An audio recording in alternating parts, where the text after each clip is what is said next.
అందరికీ నమస్తే. ఈనాడు మనం సేంద్రియ ఎరువుల గురించి నిన్న వీడియోలో మాట్లాడుకున్నాం. కంది చెట్లు, పసుపు గురించి మాట్లాడుకున్నాం. ఈరోజు చూడండి ఫ్రెండ్స్, మేము టమాటాలను కూడా ఇదే రీతిలో పండించుకోవాలనుకుంటున్నాము. ఎరువు తప్ప ఇక్కడ మందుల దానికి తావు లేకుండా మేము చేసుకుంటున్నాము. చూడండి,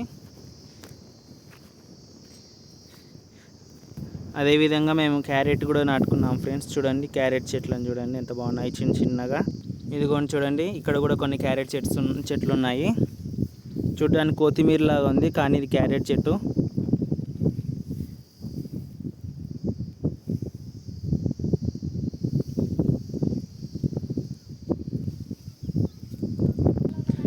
మాతో పాటు మా చిన్నపిల్లలు కూడా వచ్చారు చూడండి.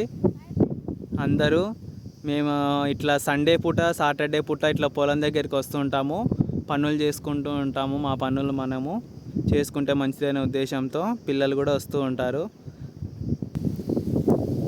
వీటితో మేము బెండకాయలు మరియు వంకాయలు, అలాగే గోంగూర అన్నీ కూడా వేసుకున్నాం ఫ్రెండ్స్.